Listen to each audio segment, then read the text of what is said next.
자, 이 구약 시대의 찬양자와 지금의 찬양자가 좀 다른 것은, 구약 시대의 찬양자들은 찬양의 분야에 헌신할 때 그걸 뭐 전공을 했거나 뭐 그쪽에 무슨 전문가로서 준비가 되거나 했던 건 아니고요. 지금은 이제 찬양 그러면 뭐 전공을 하거나 좀 오랫동안 악기를 연주해서 실력이 뛰어나거나 하는 사람들이 찬양에 관계되고 또 그렇습니다만, 구약에는 그런 것보다는 누가 찬양에 앞장서서 했냐면 은사자들입니다. 기도자, 은사자들.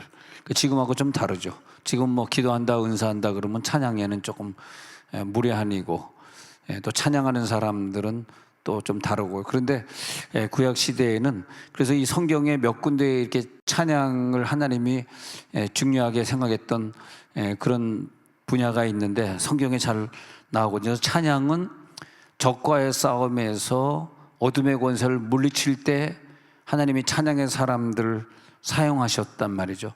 찬양의 아름다운 멜로디, 아름다운 화음을 마치고 이런 쪽으로 성경이 나오는 것이 아니라, 예배가 하나님 앞에 온전히 올라가기 위해서 하나님의 임재가 되기 위해서 필요했던 것이 찬양이고, 적과 싸우기 위해서 필요했던 것이 찬양이고, 질병을 물리치기 위해서 필요했던 것이 찬양이고, 그러면 찬양은 질병을 물리치는 신유 은사자가 불러야 되는 것이고, 적군과 싸워야 되는 군사들이 불러야 되는 것이고, 그죠? 군사들이 불러야 되는 것이고, 또 어두움의 권세와 싸워야 되니까 마귀를 쫓을 수 있는 그런 능력의 사람들이 찬양을 앞장서서 해야 됐던 것이죠.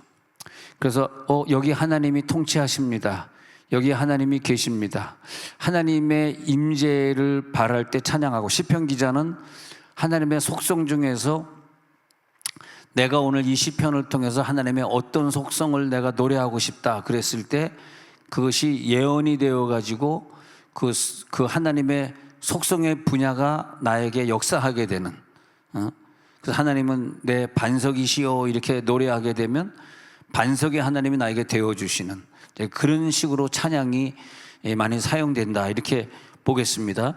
그래서 출애굽기 15장 3절에 가서 보면요, 출애굽기 15장 3절에 가서는, 자, 우리들이 전쟁을 했어요. 전쟁했어요. 또 홍해를 건넜어요. 그 다음에 우리들이 하나님한테 꼭 해야 되는 게 있는데, 하나님이 이 홍해를 건너게 하셨으니까 하나님은 내 장군이십니다, 내 사령관이십니다, 그러면서 하나님이 용사십니다. 그렇게 고백을 하게 되어 있습니다. 그래서 우리는 이게 좀 적응이 안 되지만은, 이스라엘 백성들은 전쟁 전이나 전쟁 후에는 찬양하게 돼 있어요. 그러니까 찬양하는 사람들이 얼마나 중요합니까? 전쟁 전에 찬양 안 하면 지는 것이고, 전쟁 후에 찬양 안 하면 다음 전쟁에서 지는 것이고, 그랬단 말이에요. 그래서 홍해를 건넌 다음에 이런 고백을 곡절을 붙여서 했어야 되는 거죠. 여호와는 용사이신데, 여호와는 여호와라는 이름은 전쟁의 장군이라는 뜻인데, 바로 하나님의 이름이 장군이란 그런 이름이다.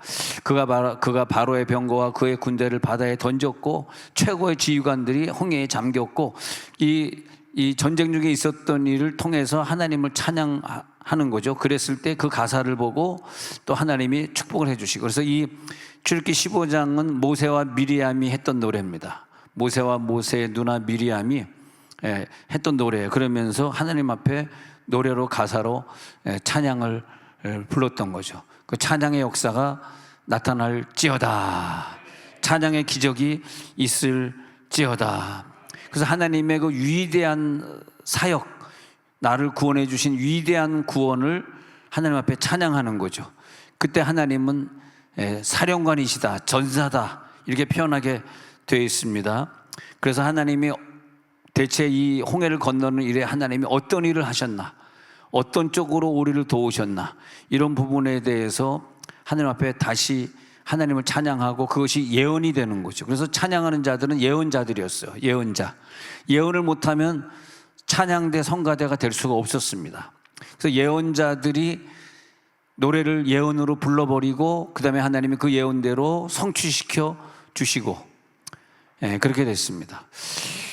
제가 이 찬양의 사역을 굉장히 오래 대한민국에서 나처럼 찬양 사역을 오래 한 사람이 있을까 할 정도로 찬양 사역을 참 오래 했고, 찬양 세미나를 많이 했고, 뭐 정광훈 목사님 교회 부흥회 갔을 때 그 서미영 사모를 제가 피아노 치는 법까지 가르쳐 줬으니까 뭐 굉장한 거죠. 사실은 제가 사역을 참 많이 한 거죠. 많이 했는데, 제가 이제 손용아 집사님 또 우리 와이프 몇 사람 데리고 한국에 있을 때 미국을 갔어요. 그래서 시카고에서 비행장에 내려서 렌트카를 해가지고 윌로우 크릭 철치라고 하는 데를 갔어요. 그 열린 예배를 통해서 전 세계 찬양의 붐을 일으키고 있는 그런 교회를 갔는데, 시간을 모르고 가가지고 3부 예배 그러면 11시 15분에 시작이더라. 근데 한 9시, 한 11시 15분이나 10시 반쯤이나 일찍 도착해가지고 예배가 2부 예배가 진행되고 있어 들어갈 수 없어서 주차장에서 이렇게 차 안에서 기다리고 있었는데, 그 2부 예배 설교 전에 오케스트라 찬양이 다 끝난 시간 같아요. 그런데 우르르 하더니 그 무거운 악기들 첼로 든 사람들, 뭐 트럼펫 든 사람들이 우르르 나오더니 굉장히 많은 숫자가 차를 타고 가버리더라고. 그래서 내가 요즘 속된 말로 이게 뭐지? 이게 대체 어떻게 된 거지? 생각을 해봤어요. 그래서 윌로우 크릭 교회라 그러면은 전 세계에 있는 목사들이 대체 그 교회가 얼마나 교회를 많이 부흥시켰나 말이야. 열린 예배를 얼마나 잘하는가. 그걸 나도 구경하려고 그 비싼 비행기표 사가지고 몇 명이 같이 갔거든. 반주자도 데리고 가고 우리 와이프하고 우리 교회 손용아 집사님도 가고 다 같이 갔거든. 그런데 가만 생각해 보니까 이 2부 예배 때 바이올린하고 뭐 트럼펫하고 이 목관악기하고 얘네들이, 이 사람들이 한 탕 더 뛰러 가는 거였었어. 그러니까 설교 안 듣고 그냥 자기 시간 끝나니까 다 짐 싸갖고 와가지고 기도시켜놓고 그 시간에 쑥 무대에서 빠져나온 거더라고. 3부 때도 그러겠죠. 3부 때 하는 사람도 또 설교 안 듣고 또 가버리겠지. 근데 그런 걸 보면서 난 그런 찬양 세미나를 오래 한 사람으로서 그런 생각을 해봤어요. 내가 그런 걸 보고 많이 느낀 게 있는데, 신학을 전공해 놓고 그 후에도 계속 2시간씩 방언으로 기도하는 사람이 있을까? 음악의 전문가가 다른 사람이 찬양 인도하는데 같이 눈물 흘리면서 두 손 들고 찬양할 수 있는 사람이 몇 사람이나 있을까? 참 이게 이상합니다. 이 세계라는 게요, 여러분들은 잘 못 느끼지만 나는 이 세계에서 깊이 발을 들이고 있어. 그런데 이걸 내 자신이 굉장히 조심을 해야 되겠더라고. 신학을 전공할수록 더 기도 안 하고, 더 예배 안 오고, 그리고 음악을 전공할수록 더 찬양 안 하고, 이게 이거 하나님이, 그래서 아까 이분들이 찬양했잖아요. 그 한 사람을 찾는다고. 진정으로 예배할 수 있는 자 한 사람을 찾는다고. 자, 그래서 저는 이제 여러분들이 뭐 우리가 이제 개척해가지고 지금까지는 할 수 없이 그렇게 했지만, 앞으로는 서서히 좀 예배자가 찬양을 해야지, 본인이 예배도 안 드리는데 악기만 연주하고 휙 가버리는 사람들이 있거든요. 사실 우리 교회에서도. 근데 그건 안 되겠다. 여기까지만 하고 이제부터는 그렇게 하지 말자. 그게 나 혼자 생각입니다. 근데 왜냐하면 나도 늘 조심스러운 게, 나는 신학을 공부한 사람으로서 내가 신학을 공부하지 않은 사람보다 그래도 방언기도 1시간 더 해야 되는 거 아닌가? 성경을 한 장 더 읽어야 되는 거 아닌가? 늘 그렇게 생각이 들더라고요. 찬양을 다른 사람보다 조금 더 뭐 많이는 못 부리. 근데 여기서 막 일어나서 찬양하고 이런 분들이 다 비전공자들이에요. 이것을 앞에 누구 찬양하고 있을 때 아까 막 앞에서 막 하는 우리 안수 집사님이나 이런 분들이 전공의 전자에 들어가 보지도 못한 사람, 피아노도 못 치고 바이올린도 못하고 찬양 인도도 못하는 분들이 앞에서 뜨겁게 찬양하고 있다고. 여러분, 이거 제가 한 말을 평생 기억하세요. 진짜 여러분 조심하셔야 돼. 왜냐, 내가 전공자가 됐을 땐 조심해야 돼. 왜? 다 나를 쳐다보고 있으니까. 그잖아요. 자, 그런데 하여튼 다시 이제 메시지로 돌아와가지고, 우리가 찬양을 한다는 그 찬양의 가사 속에서는 하나님이 어떻게 싸우셨는지, 어떻게 나를 도와주실 건지가 포함되어야 됩니다. 그게 찬양의 가사가 돼야 돼요. 그래서 예, 그래서 여호수아 6장에서 여리고성을 무너뜨릴 때도 보면요, 여호수아 6장 4절부터 5절을 가서 보니까 제사장 일곱이 이제 나팔을 들고 뭐 그러고 나가가지고 또 법궤를 앞세고 그래 제사장들 나팔을 불고 5절에 또 가가지고 자 여리고성을 무너뜨릴 때 5절에 또 이렇게 계속 나오고 있는 거예요. 그래가지고 제사장들이 양각 나팔을 불면서 큰 소리로 외쳐, 이게 뭐냐면 찬양이거든요. 큰 소리로 외쳐 부르고 있는데, 그런데 그 백성들 앞에서 성벽이 무너져 내리는, 그러니까 하나님 앞에 나팔을 크게 불고 소리를 크게 지르는 그 찬양 앞에서 굉장히 중요한 게 뭐냐면 우리 앞에 가로막고 있는 성벽들이 있지 않습니까? 이 성벽들이 무너져 내리는 겁니다. 할렐루야. 그래서 찬양은 뭐 전공했다고 하는 사람만 부르거나 뭐 그런 것이 아니라 진짜 은사가 있는 사람들이 불러줘야 돼, 진짜로. 할렐루야. 아무도 아멘 안 하죠? 예. 왜냐하면 또 그럼 나 지금도 열심히 더 하라는 얘기인가 막 그런 생각이 드니까. 근데 진짜 이건 은사의 세계이기 때문에 마귀를 싸워 이기고 여리고를 무너뜨리는 거기 때문에 여러분 한 분도 빼놓지 않고 다 여러분들이 찬양의 은사를 받을지어다. 그 찬양은 은사로 부르는 거지 실력으로 부르고 기교로 부르는 게 아니라고. 이게 찬양이라는 게 찬양의 은사를 가지고 우리들이 막 찬양 은사 받은 사람이 막 방언으로 찬양하고 막 찬양하는 거야. 할렐루야. 그러면은 성벽은 무너지게 돼 있어요. 찬양이 없으면 안 무너져요. 나팔 소리도 안 들리고 소리 지르는 찬양이 아니면 지금 응답이 안 되고는 그 문제는 응답이 안 된다는 거야. 이게 아시겠죠? 예. 그래서 이렇게 그다음에 역대하 20장에도 나와. 20장 22절에도 보면은 여호사밧 왕이 싸울 때에 적군과의 전쟁을 앞뒀을 때에 그때 그 가사가 뭐냐면 여호와께 감사하세 그 인자하심 영원하시도다. 이거 그냥 감사를 전쟁 이기기 전에 감사하면서 그 인자하심이 영원하시도다 막 그걸 가사로 막 내뱉는 거예요.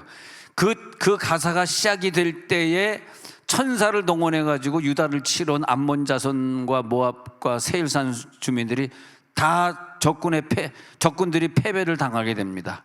여러분, 적군을 패배하고 마귀와 싸워 이기려고 그러면 찬양, 근데 그래서 저는 준비 찬양이란 말을 절대 안 쓰잖아요. 준비 찬양은 없습니다. 어떻게 하나님 앞에 찬양하는 게 준비입니까? 그게 진짜죠. 그러니까 이제 외국 다른 나라 가서 이렇게 찬양하는 거 보면요, 설교가 다 끝나고 메인 프로그램이 찬양이에요. 찬양. 그래서 찬양을 30분 1시간 막 일어나가지고 뜨겁게 부르거든. 왜냐하면 그 시간이 제일 중요하니까. 근데 우리는 사람 올 때 좀 더 기다리려는 마음으로 한 30분 미리 하니까 찬양 다 끝난 다음에 오는 사람들이 참 많더라고. 근데 그것은 하나님이 기뻐하지 않아요. 우리 교회는 아닌데 딴 교회 얘기하는 거예요. 우리 교회는 정시에 오더라고.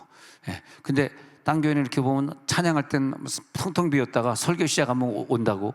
그 하나님이 얼마나 슬퍼하시겠어요. 찬양이 없으면 전쟁에 이길 수가 없는데. 그래서 오늘 이 시간에 여러분 찬양의 은사가 들어갈지어다. 그래서 시편 23편 3절에 보면은 하나님의 임재를 기대할 때, 하나님의 임재를 기대할 때 뭐라 하냐면 하나님의 임재, 찬송 중에 거하시는 주여, 이렇게 되어 있거든요. 찬송 중에 임재한다는 거예요. 찬송 없으면 임재 안 하겠다는 거예요. 할렐루야. 찬송 중에 임재한 하나님 만날지어다. 사무엘상 16장에서 다윗이 사울왕의 병을 고칠 때 보십시오. 사울왕의 병을 고칠 때 16장 23절에서 다윗이 수금을 탔다는 거예요. 수금을 들고 와서 손으로 탄즉 사울이 상쾌하여 낫고 악령이 그에게서 떠나더라. 다윗이 무슨 수금 전공자란 말이 아니에요. 다윗은 은사자기 때문에 그가 수금을 키던 뭐 기타를 키던 그가 키던 악기에 의해서 마귀는 악령이 떠나가는 거죠. 승리할지어다. 이게 뭐냐면 악기를 들고 큰 소리로 찬양하는 것은 악령을 물리치는 것으로 하나님이 만들어 놓은 방법이에요. 내가 고칠 수 없어요. 우리가 하나님이 만들어 놓은 방법이야.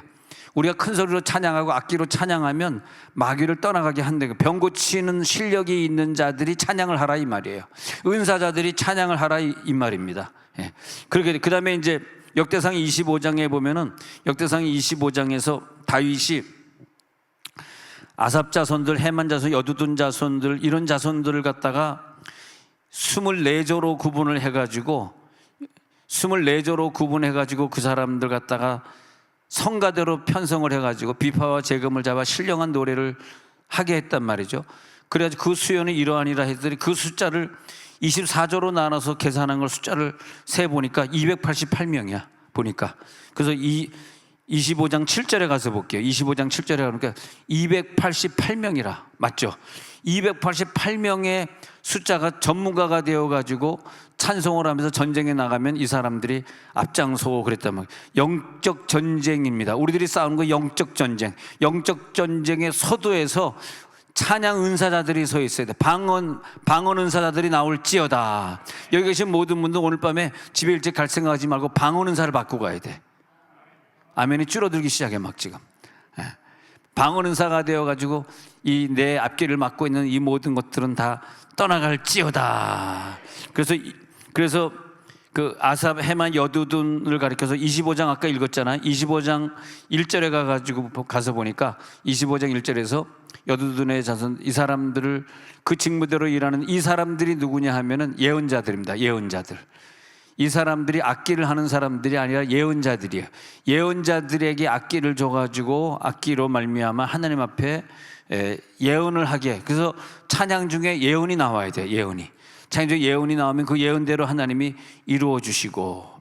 그러니까 이 찬양하는 자들이 그런 영적인 찬양을 해야 되니까 찬양하는 자들은 특별히 제사장 같이 그런 그 신령한 옷을 입히고 성결하게, 왜냐하면 그 사람들은 죄를 지으면 안 됩니다. 성결하게 훈련시키고 영적 권위를 깨닫게 하고 기도 생활을 하게 해가지고 여호사밧의 군대는 제1대대였어요. 제일 먼저 앞장서서 나가게 했어요. 그랬더니 찬양하는 사람들이 제일 앞장서서 나가니까 결국은 전쟁에 승리하게 만드는 거죠. 자, 하나님께서 우리 가운데 임재하고 있습니다. 찬양의 승리자. 시편 8편 2절에 보니까 주의 대적들로 말미암아 어린아이들과 젖먹이들이 입으로 권능을 세우심 원수들과 보복자들을 잠잠하게 하려 하신다. 오늘 이 잠잠하게 되는 역사, 찬양의 역사가 나타날지어다. 기적의 역사가 나타나는 거죠. 자, 그래서 이제 신약으로 넘어가서 에베소 5장 18절 19절에 보면 신약을 읽고 마치고자 합니다. 에베소 5장 시작. 술 취하지 말라. 이는 방탕한 것이니 오직 성령으로 충만함을 받으라. 19절. 시와 찬송과 신령한 노래들로 서로 화답하며 너의 마음으로 주께 노래하며 찬송하며. 자, 이제 영적 찬양의 사람은 뭐냐면 신령한 노래들로 화답하고 서로 같이 주께 노래하고 찬양할 때 성령이 충만히 내려옵니다. 기도 응답이 이루어집니다. 오늘 그 기적이 일어날지어다. 골로새 3장 16절도 비슷하죠.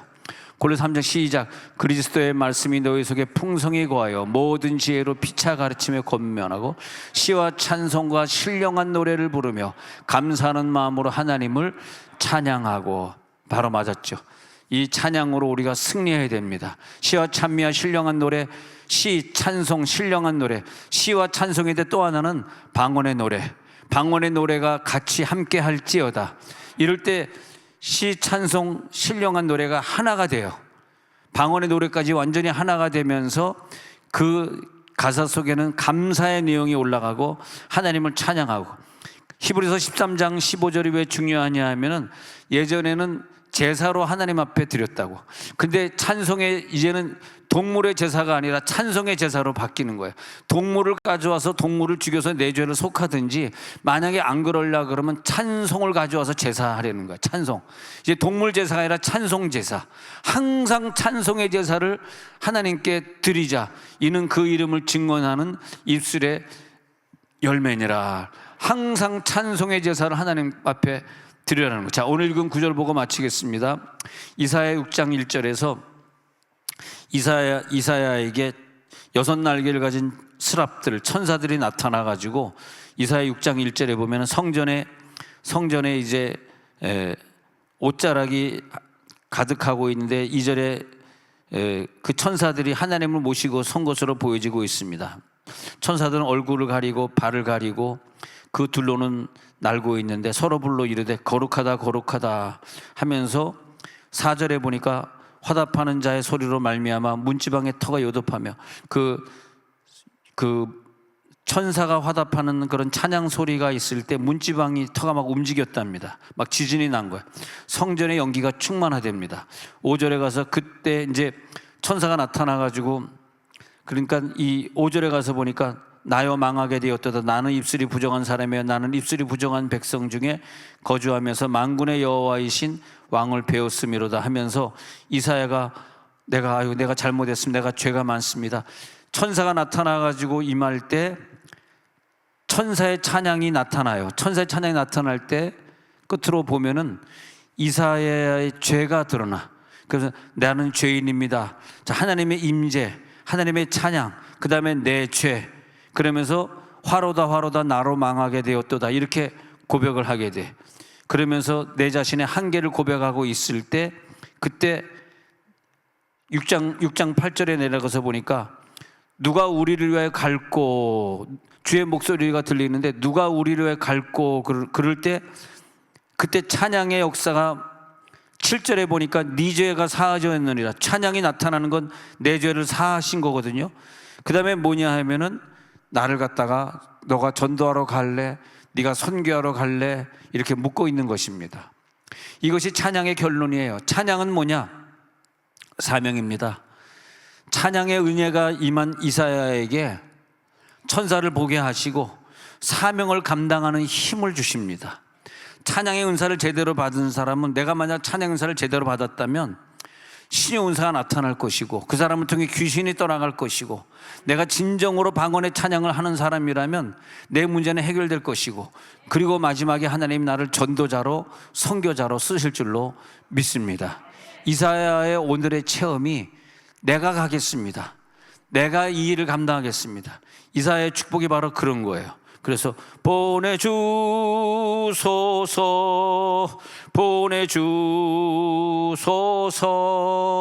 제단 숯불 내 입술에 대니 어찌 주저할까 주여 나를 보내주소서. 그래서 그 이사야에게 입술에 불이 붙었을 때 이사야가 고백하기를 보내주소서, 나를 보내주소서. 그 찬양의 은혜가 임하니까 전도하고 싶고 선교하고 싶고 아멘도 하고 싶고. 할렐루야. 이상하게 찬양의 은혜가 임한 사람들은요 공통점들이 있더라고. 앞에 나와서 앉고 싶고, 찬양할 때 일어나서 춤추며 찬양하고 싶고, 그 다음에 아픈 사람이 있으면 가서 막 기도해 주고 싶고, 나는 방언하는데 방언 못하는 친구들 있으면 가가지고 우리 같이 방언 기도해보자, 막 방언도 막 권면하고 싶고, 결국은 보내주소서 제단 숯불 내 입술에 대니 내가 어찌 주저할까. 하나님, 나도 저 오지로 보내주옵소서. 나도 저 호수에 가가지고 전도하게 하옵소서. 나도 초등학교 앞에 가서 전도하게 하옵소서. 보내주소서. 아, 찬양과 사명이, 은사가 이게 함께 이루어져 가고 있구나. 나에게 찬양 은사가 없으면 질병도 안 떠나고 내 앞에 문제도 해결 안 되고, 왜 찬양이 중요한지 몰라서 찬양이 다 끝난 다음에나 설교 들으러 오고 그 정도밖에 안 되던 사람이 찬양의 은사가 임해버리니까 보내주소서까지 가더라 이거예요. 하나님 아버지 감사합니다.